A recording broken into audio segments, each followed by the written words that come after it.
Respect হলো এমন একটি জিনিস যা যদি কোনো ব্যক্তির জীবনে না থাকে তো সেই ব্যক্তি মৃত ব্যক্তির সমতুল্য। যদি আপনি কাউকে কিছু না বলে কারো কাছ থেকে না চেয়েও রেসপেক্ট পেতে চান তো এটির দুটি কমন এবং এফেক্টিভ রাস্তা আছে। আর যদি এই দুটির মধ্যে থেকে কোনো একটিও আপনার মধ্যে থাকে তাহলে আপনাকে কারো কাছে সম্মানকে চাইতে হবে না, বরং লোকেরা এমনিতেই আপনাকে সম্মান দেবে। আর এই দুটি জিনিস হলো টাকা এবং পাওয়ার।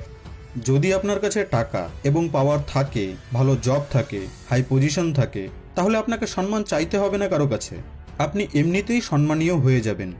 কিন্তু মনে করে নিন যে আপনার কাছে না তো নাম আছে, আর না তো আপনি খুবই ফেমাস ব্যক্তি, না তো আপনার কাছে টাকা আছে, আর না তো আপনি কোনো হাই লেভেল জব করেন, কিন্তু তবুও কিভাবে আপনি লোকেদের কাছে সম্মান পাবেন?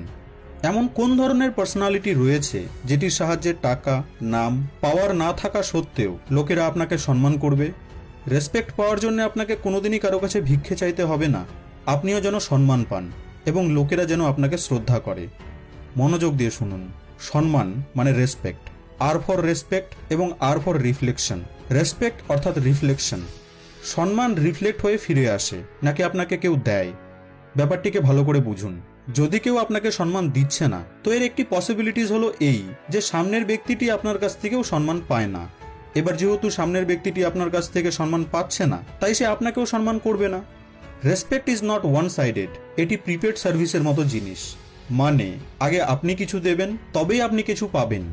কিন্তু সামনের ব্যক্তিটিকে আপনি তো অনেক সম্মান দিচ্ছেন ঠিকই, কিন্তু সামনের ব্যক্তিটি আপনাকে একেবারেই সম্মান দেয় না, আপনার রেসপেক্ট করে না, আপনাকে অপমান করে, আপনার কথা শোনে না, মুখে যা আসে আপনাকে বলে দেয়। আপনি কতই ঠিক হন না কেন, সে আপনার কথাই শোনে না, বরং সে তার কথাকে শোনে যাকে সে রেসপেক্ট করে।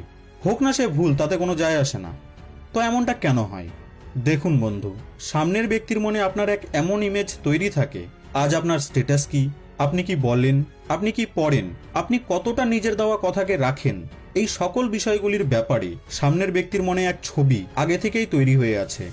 যদি তার মনে হয় যে হ্যাঁ আপনি সম্মান পাওয়া ডিজার্ভ করেন, তো সে অবশ্যই আপনাকে সম্মান করবে।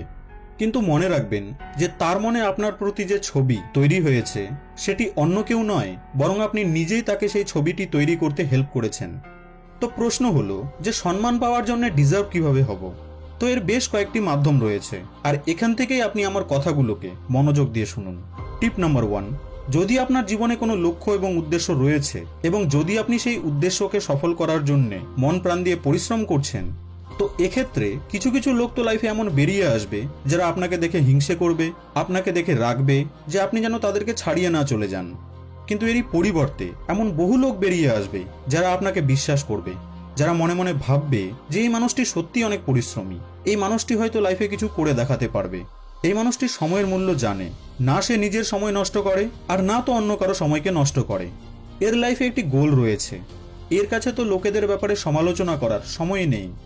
তো যখন এই ধরনের ইমেজ কারো মনে আপনার তৈরি হবে, কারো থটে আপনার ব্যাপারে যখন এই ধরনের ছবি তৈরি হবে, তো সেই ব্যক্তিটি ধীরে ধীরে আপনাকে বিশ্বাস করতে শুরু করবে, আপনার সাথে কথা বলবে, আপনার কাছ থেকে কিছু শেখার চেষ্টা করবে, আপনাকে দেখে ইন্সপায়ার হবে এবং আপনাকে সম্মানও করবে।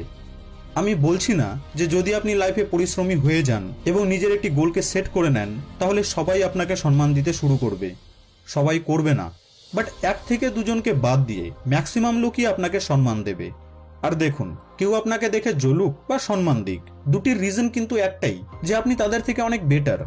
তাই লোকেরা যদি আপনাকে দেখে জ্বলেও না, তো এটিও একটি শুভ সংকেত যে আপনি তাদের তুলনায় অনেক বেটার আছেন। আর আজ নয়তো কাল আপনি সম্মান পেয়েও যাবেন, আর যদি সম্মান নাও পান তবুও কোনো প্রবলেম নেই, কারণ আপনার কাছে টাকা এবং পাওয়ার দুটোই চলে আসবে। তো এটাই ছিল প্রথম পয়েন্ট, যে you must deserve to be respected. Tip number 2, এই টিপটি সেই সকল ব্যক্তিদের জন্য যারা নিজের বাড়িতে, নিজের পরিবারের কাছে সম্মান পায় না, নিজের ফ্রেন্ড সার্কেলে সম্মান পায় না, নিজের ভালোবাসার লোকটির কাছে সম্মান পায় না। লোকেরা এই বিষয়ে খুবই চিন্তিত যে আমার ভাই আমার কথা শোনে না, আমার বাবা মা আমার কথা শোনে না, আমার ভালোবাসা আমার কথা শোনে না, আমার স্বামী বা স্ত্রী আমার কথা শোনে না। আর এই ব্যাপারটিকে তারা এতটাই মনে নিয়ে নেয় যে কথায় কথায় শুধু তারা এটাই ফিল করে যে আমার মনে হয় যে আমার কোনো ভ্যালুই নেই, আমি তো আমার জায়গা থেকে ঠিকই আছি, কিন্তু আমার ভাই, বাবা, মা, বন্ধু, বোন, স্বামী, স্ত্রী, বয়ফ্রেন্ড, গার্লফ্রেন্ড কেউই আমাকে বুঝতে পারছে না, আর কেউই আমার কথাকে শুনছে না। যদি আপনার সাথেও এমনটি হচ্ছে তো এর সব থেকে বেস্ট সলিউশন হলো এই যে সেই সম্পর্কটিকে একটু শ্বাস প্রশ্বাস নিতে দিন, সেই সম্পর্কটিতে একটু ঢিল দিন। অতটাও শক্ত করে কারো হাতকে ধরে রাখবেন না যে নিজেরই হাত ব্যথা হয়ে যায়। সেই সম্পর্কের দড়িকে অতটাও জোরে টানবেন না যে সেটি ছিঁড়ে যায়। কথায় কথায় সেই সম্পর্ককে জাজ করবেন না যে দেখি তো এবার সে আমার কথা শোনে কিনা। একটু বিশ্রাম নিতে দিন সেই সম্পর্কটিকে, একটু স্পেস দিন সেটিকে। 2-4 দিন পর দেখবেন যে আপনার নিজেরই কোনো যায় আসবে না যে কে আমার কথা শুনলো আর কে কথা শুনলো না। আপনি এখনকার তুলনায় অনেক গুণ বেটার ও শান্তি অনুভব করতে পারবেন এবং সামনের ব্যক্তিটির সাথেও আপনার রিলেশনশিপ স্মুথ হতে শুরু করবে। সামনের ব্যক্তিটিও ভাবার জন্য একটু সময় পাবে, তাকেও একটু আপনার শূন্যতাকে অনুভব করতে দিন। ধৈর্য রাখুন, জোর করে কোনো লাভ হবে না। সময় হলো সবথেকে বড় অস্ত্র কোনো সম্পর্ককে টিকিয়ে রাখার জন্যে এবং কোনো সম্পর্ককে মুছে ফেলার জন্যে। টিপ নাম্বার 3, প্রহেলিকা কমিউনিটির এক প্রিয় বন্ধু একবার আমাকে কমেন্ট করেছিল যে সে একটি মেয়েকে খুব পছন্দ করে। তার বক্তব্য ছিল যে কিভাবে সেই মেয়েটির মনকে জয় করা যায়, কারণ সেই মেয়েটি তার উপর খুব রেগেছিল। ছেলেটি মেয়েটির কাছে অনেকবার ক্ষমা চেয়েছে, বাট তবুও কোনো লাভ হয়নি।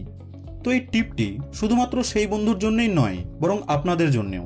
আর সেটা হলো এই যে যখন আপনি ক্ষমা চেয়ে নিয়েছেন, তাহলে এবার ক্ষমা করার সিদ্ধান্তটি আপনি তার উপরেই ছেড়ে দিন। আপনি তার কাছে বারবার ক্ষমা চাওয়া এবং বারবার মেসেজ করা বন্ধ করে দিন।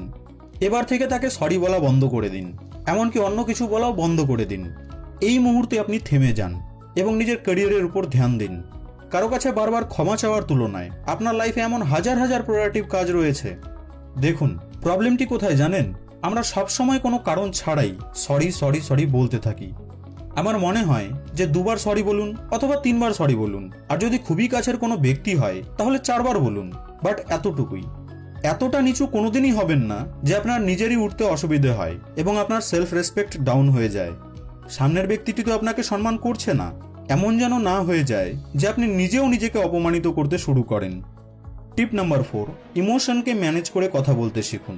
সহজ ভাষায় যদি বলি তো ডিসিপ্লিনড থাকতে শিখুন। আজকাল তো লোকেরা নিজেই জানে না যে সে সামনের ব্যক্তিকে কি বলছে। সামান্য একটু অপমান করে দিলেই রাগ চলে আসে, আর রাগ তো রাগ, সেটি মাঝে মধ্যে ফাইটেও কনভার্ট হয়ে যায়। রাগ করে কি উদ্ধার করে নেবেন আপনি? রাগ আপনার পরিচয় নয়, বরং এটি আপনার দুর্বলতা। আর দুর্বল লোকেদের সম্মান দুর্বলই হয়। লোক অল্পতেই কাঁদতে শুরু করে, স্যাড হয়ে যায়। নিজের উপর কি আপনার একটুও বিশ্বাস নেই যে আপনি একাই যথেষ্ট?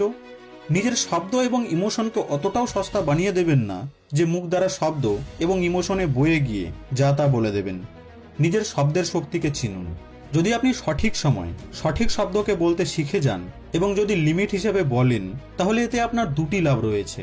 1, তো আপনার সম্মান বাড়বে, এবং 2, আপনি অনেক হ্যাপি থাকবেন। আপনি চাইলে এই ভিডিওটিকে দেখতে পারেন, লিংক ডেসক্রিপশন বক্সে আপনি পেয়ে যাবেন। টিপ নাম্বার 5, নিজের ফিটনেসকে মেনটেন করে রাখুন। নিজের আউটফিটকে সুন্দর করে তুলুন। ভুল মনে করে নেবেন না, তবে একটু ভালোভাবে ভেবে দেখুন যে যদি আপনার সামনে একজন ছেঁড়া কাপড় পরা, বড় বড় চুল দাড়ি নিয়ে একজন ভিক্ষুক এসে দাঁড়ায়, তো আপনি তাকে কিন্তু একজন ভিক্ষুক হিসেবেই দেখেন।